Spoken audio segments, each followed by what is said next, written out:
If you abuse alcohol or drugs, there comes a time when you have to take responsibility for your actions. Don't stress, live life one day at a time. Don't drink or drug and you'll be fine. Welcome back to Staying Sober with Papa Joey. Today I want to talk briefly about, Matthew Perry's once again in the news. It turns out that they have arrested 5 people in connection with Matthew Perry's death. I guess there was a couple of doctors that weren't doing the right thing. There was a person called the Ketamine Queen.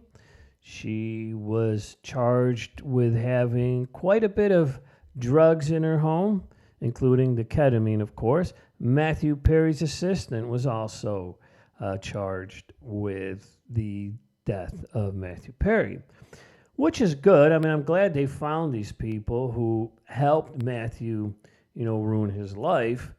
But in my opinion, ultimately, the blame goes to Matthew. And I don't want anybody to get pissed at me, but that's how I feel. A guy like Matthew, who over the years has attended thousands of AA meetings, was in 16 treatment centers. I guess he had a couple of stays in the hospital, almost died a couple of times. He knew, I'm sure, that he shouldn't put drugs or alcohol in his system. I mean, I went to AA years ago, and I can remember vividly the talk was always about not picking up that first drink. And I'm sure if he went to an NA meeting, it was, you don't put the first drug in you. Now, what I always say on my podcast here is you don't drink or use no matter what, and no matter what means no matter what, because that actually works. All the other stuff, in my opinion, is fluff, because I know a lot of people who quit drinking and drugging. And the one thing we all have in common is no matter what went on in our lives, we didn't pick up the drink or the drug or both. That was it. And I don't care what it is. The people who are successful in staying sober just don't pick up or use. Everybody says it sounds easy. It's not easy, but it can be done. You just got to want it badly enough. And it's unfortunate that for whatever reason, Matthew didn't want it bad enough. Here's a guy who had all kinds of money, all kinds of connections. And I'm sure there were countless numbers of people that wanted to help him, but he just didn't want to help. I mean, there are people like that out there, unfortunately. Now, in regards to why I think Matthew's to blame for, his death, I mean, I could see, and I'm not saying this is what they said in the news conference about his death, but I can see Matthew, after he was going to the clinic with, taking this ketamine, which to me is crazy that anybody would give Matthew Perry ketamine. Number one, any doctor should have said, hey, listen. I know you got a problem with alcohol and drugs. This might not be the right thing for you. Maybe the doctor did say that, but maybe Matthew said, no, this is what I want, or I want to try it, and I'm willing to pay for it. Unfortunately, money does funny things to people, and Matthew had plenty of it. So Matthew paid a lot of money to get people to get him the drug that he wanted. Now, this ketamine, I never heard about it until Matthew passed away. It's not the best drug to be given to people, because I guess it treats depression and also anxiety, which are the total opposites. Now, if you have depression, basically all we're doing is thinking about what happened in our past. We keep thinking about how bad things were, and they're never going to get better. It will always be like this, and there's nothing I can do about it, and we just bring ourselves down until it starts screwing with our mind. There's a chemical imbalance that takes place. That happens. And on the flip side, with anxiety, we predict the future. Oh, I know if, I don't want to get on that plane. Oh, no, because the planes go down. I can't get on a plane. No way. Or I can't go here because there's going to be way too many people there, and I don't want to be in crowds, and, I get nervous, or people are looking at me. I don't feel great. So we project all of this ourselves. We do it to ourselves. Nobody just catches depression.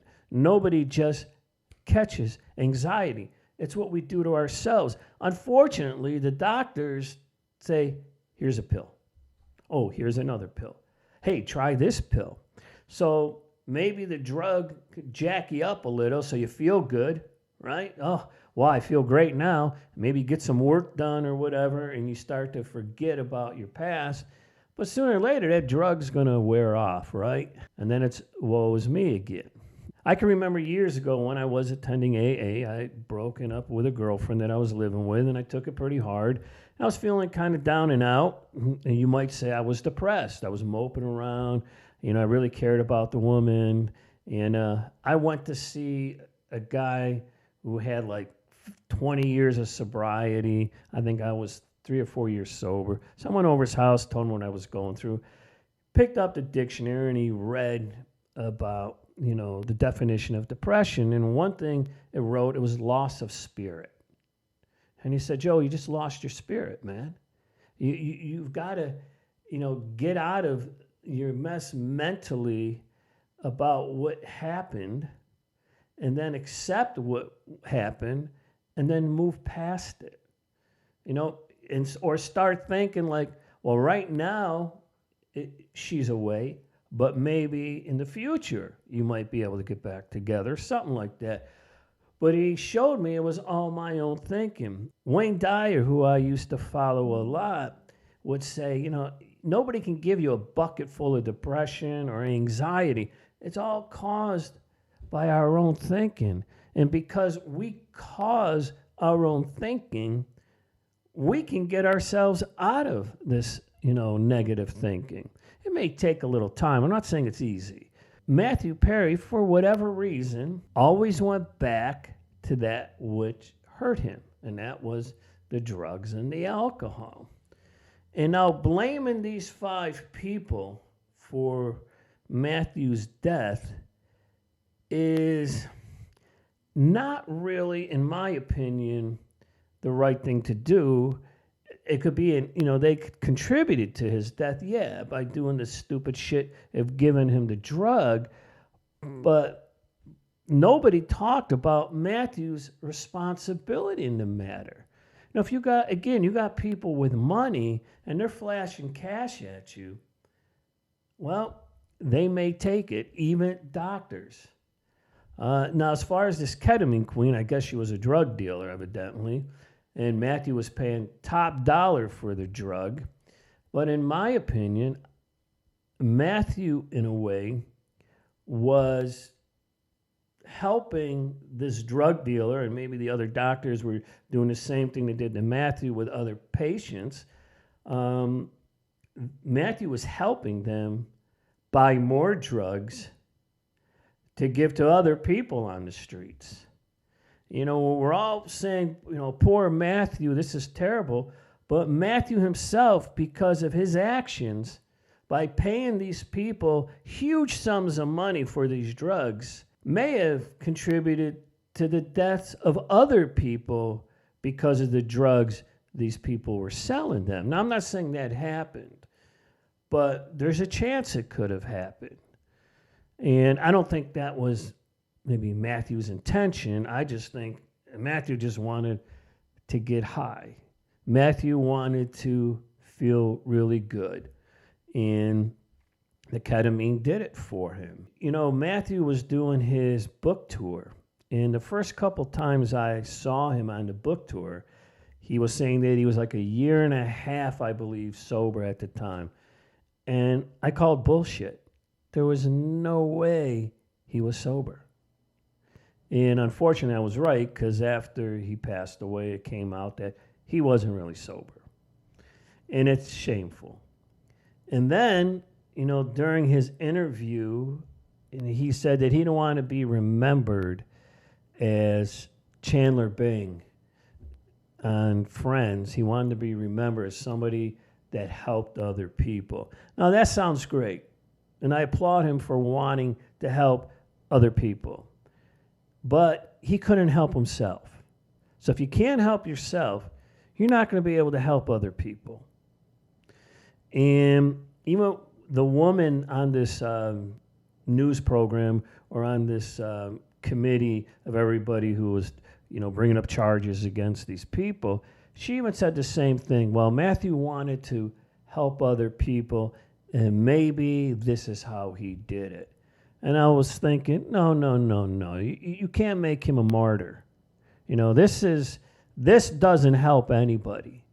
What we need to do as a society is start telling people that it's your responsibility to do the right thing for yourself. And I know addiction is hard for people. I know it. Trust me. When I was out there drinking, it was tough for me to walk away, but it came time where I had to walk away, or else, I would be in a lot of trouble. And later on, I realized how selfish I was. What I not only did to myself, but the people who loved me. When the cops came to my house and, I wasn't there, and, my mom had to answer the door and cops were looking for me. That had to break her heart. But still, I continued to drink because I was selfish. And that's the only reason. Once I got sober and I understood that I had a choice. If somebody offered me a drink, I could either say yes or no. Simple as that. I kept my sobriety simple. And I'm not saying everybody has to do it. I'm not saying that I'm special, but I understood early on that Joey can't put a drink in him anymore. That's why I always say don't drink or use no matter what, and no matter what means no matter what, because that's the only thing that'll keep you sober. Simple as that. Okay, if you don't put the first drink or drug in you, you ain't getting drunk or high. End of story. You may have some challenging times. It might not feel good. You might be in all kinds of pain. I understand it. Some emotional pain, some anxiety, whatever. You can always pick up the phone and do something, or you can take a walk, get online and look for help. You can always do something if you really wanted to stay clean and sober. If you don't, then nobody's going to stop you. It's as simple as that. And it's unfortunate.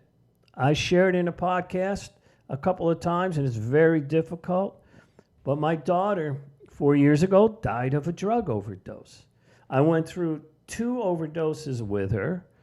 The second one, she was on the respirator for 4 days. And, every day I'm looking at her, just basically seeing a 6-year-old girl. That's all I could see was a 6-year-old girl laying on the bed. And thinking, hopefully she learned her lesson. And when she came to, we got her a little bit of help, but she went right back out there. And then 6 or 8 months later, I got the phone call that she had died from a drug overdose. And every time I do these podcasts, I think of her. I cannot not think of her. Because one of the reasons I started the podcast is she always wanted to get clean so she can help other people. But it didn't happen. The only thing that I was thankful for, if there was anything to be thankful for, was that she was no longer struggling. She was at peace. Now, when I found out that, she died of a drug overdose, as a father, I was pissed. If I would have found the guy or the woman who sold her the drugs, there's a good chance that maybe I would be in jail or something, because as a father, I wanted to beat the hell out of the person. But ultimately, she went looking for it, just like Matthew did.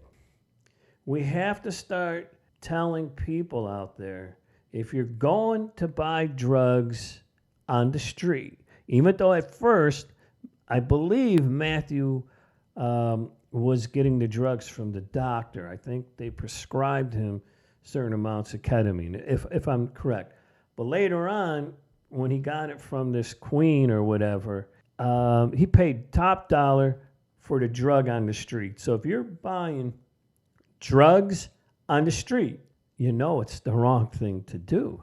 And you also know that there's a good possibility that maybe the drugs are tainted. Now, in Matthew's case, they weren't, but he just took a whole shitload of ketamine and ended up, killing himself, basically. Now, I read a report the last time I did a podcast about Matthew that one of the effects of taking ketamine, it feels like you're drowning. That type of effect. Some guy had said that's what he felt like when he took the ketamine. Well, I thought that maybe that's what was happening to Matthew. He was thinking he was drowning, but he may have had that experience before and just thought, it's the drugs or whatever. And it turned out, of course, that he drowned. But blaming everybody for what he did to himself is kind of hard to take. Now, I think, don't get me wrong, I think they should be, penalized for what they did. The doctors definitely shouldn't have done it. And if you got a drug dealer, get the scumbags off the street. That's my opinion about drug dealers. I think they're all scumbags and they should be dealt with quickly. But nobody went knocking at Matthew's door and said, hey, I hear you like drugs. Let me tell you what I got. Are you interested? That didn't happen. Matthew went out on his own to get the drugs for himself. If he didn't do that, he may still be here. If Matthew just did what I always tell people to do, don't drink or use no matter what, and no matter what means no matter what, he may still be here.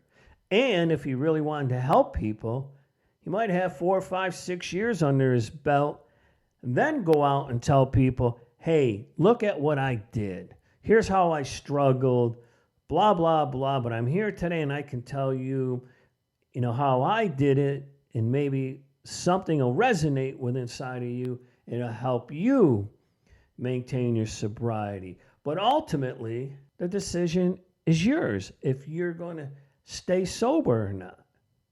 And we don't talk enough about that. And it's a shame. We're always looking to blame other people. I mean, I blamed people when I was drinking until I finally grew the hell up and said, no, it was my fault. I drank over shit. Or I drank because I wanted to go have a good time. It was always me. I wanted to drink no matter what. So how can I blame anybody? I tried, of course.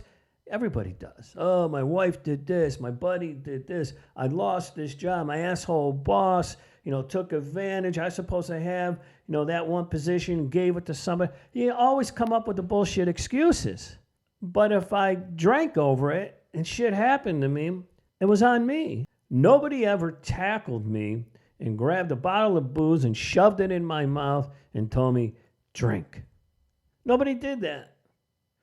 I put the booze in me because I wanted it.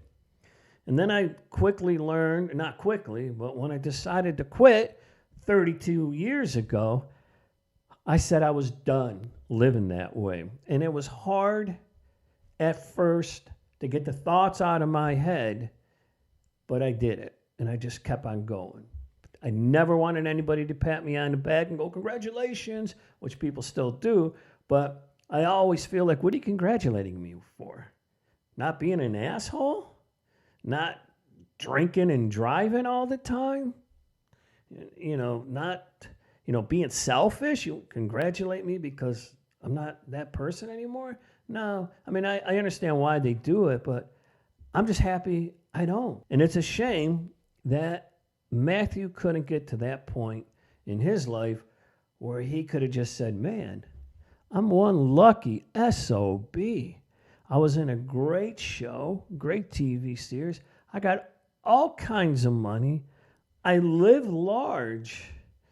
I should be thankful that even though I was drinking and drugging and went through some tough times, I overcame it. And look where I am eventually, but it didn't happen to him. He kept on looking for something outside of himself to make it feel that he was okay. And it's a shame. So I think the message should really be that, unfortunately, Matthew did this to himself kind of like indirectly. It was his choice to go out and find this drug. It was his choice to, offer top dollar to these doctors and I guess the drug dealer or whatever. It was his choice to convince his assistant to give him the drug. And I'm sure when you got that kind of money to flash around, as I said before, people do stupid things for money. And it's unfortunate. But if you know somebody who's struggling with alcohol or drugs, please have a heart-to-heart with them. Tell them to go get some help. But constantly put into their head that it's their responsibility to get themselves clean and sober. Nobody can do it for them. I don't give a shit what people say. Yeah, you can go to AA. It's a great place to start out. Perfect. You can go to church and do it. Awesome. Go online. Awesome. There's treatment centers. Whatever. Okay? But sooner or later, it comes down to making the right choice. If you can't make the right choice, meaning don't pick up that first drink or drug, then you have to suffer the consequences. And whatever those consequences are, it's your fault. And I think if we start really doing that to people that we care about, instead of always hugging them and coddling them and say, I love you, and this lousy disease. No, you can't do that because you're actually hurting the person. Trust me, you're hurting the person. And you just have to stay steadfast. Do whatever you can, of course, to help them maybe get at first, to a place that can give them help. And a lot of people have gotten sober, okay? People can do it. They just got to want it. So remember, please, if you would, hit the like and subscribe button. I really want to get this channel out there. And thank you to the people who've been writing to me, soberpapajoey@gmail.com. Had a couple of nice conversations with people who are struggling. If you hit the like and subscribe, that helps me, get it out there to more people here on YouTube. And I really want to help people. This is the only way I know how to do it, is to be honest. And hopefully it resonates, because nowadays, especially with drugs, the shit that's on the street, I don't know if I would look outside of, a doctor, even though this doctor did the wrong thing, but to get anything, any type of drug. So please tune in again. And remember, don't drink or use no matter what, and no matter what means no matter what. And your story is the only story that'll keep you sober, because my story will keep me sober. Till the next time, thank you.